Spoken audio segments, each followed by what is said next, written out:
Привет, привет, хора! Как сте? Как беше Коледа? И все още е. Надявам се празничното настроение да ви държи все още, да сте си изкарали добре, да сте имали хубава връзка с семейството си. Аз съм тук за да поговоря също за връзката с семейството, но в един много по-различен аспект. Чували сте ме да казвам, че душата има много различни аспекти и от квантовата физика това се проявява в различни линии на живот, в които същества, може да са в човешка форма, може да са в някаква друга форма, може да са чисто енергийни, проявяват себе си. По този начин нашата oversoul или душа в големия смисъл проявява себе си под различни форми, по този начин се обогатява, има различни опитности през призмата на човек, през призмата на Саня, лично конкретно в моя случай през призмата на някой друг или нещо друго. Освен това, много интересно нещо, което скоро осъзнах, както медитирах, е, че душата може да се избере в коя линия като време, като времеви период да се включи. И за това идва понятието, че миналото, бъдещето и сегашното са всичките едновременно. Защото всички тези линии се преплитат едновременно и душата, примерно, ги поглежда, защото може да види този аспект на всичките екрани и си казва, окей, искам да отида в 2053 и се включва в този канал. Или пък искам да отида в 2000 BC, преди Христа, примерно, и се включва в този таймлайн, в тази времева линия и има опитности от този период и от това време. И по този начин има супер много опитност в това време, в друго време, като човек, като нещо друго и така. И скоро започнах края на ноември една програма, която се казва Channeling Codex. И ще ви разкажа как започна цялото това нещо с канализирането при мене. Всичко тръгна от връзката ми с галактическото семейство.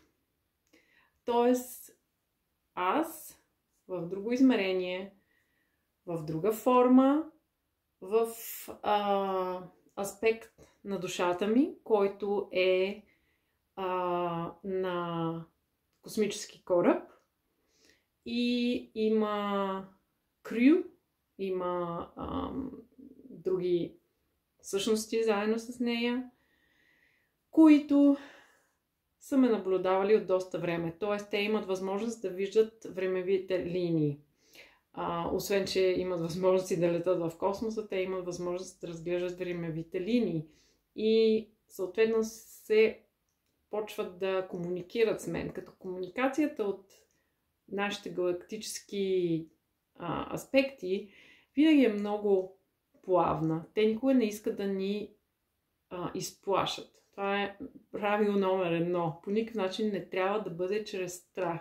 Обикновено са синхроничности, насочвате да слушаш нещо, насочвате да се срещне с някой, който ще ти го говори, ще говори на тази тема и на теб ще ти стане интересно изведнъж. Насочвате да отидеш на определени места. И така лека по лека ти почваш да се отваряш на тази тема и изведнъж попиваш тази вибрация и започват още повече съобщения да се свалят, докато не дойде момента, в който аз съвсем явно осъзнах връзката ми на телепатично ниво, комуникирам с тях нон-стоп и реално предавам информация.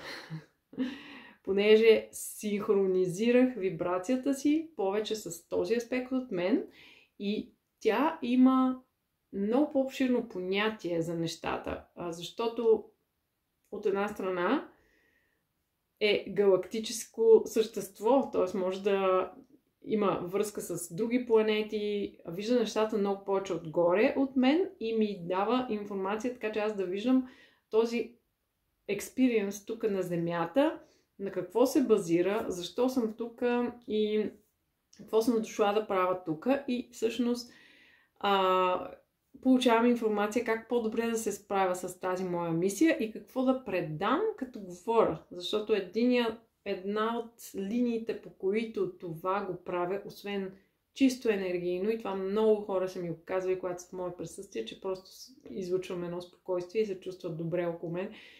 Освен това, това, което за мен беше предизвикателство, започна да говоря за тези неща, които така ми се случват.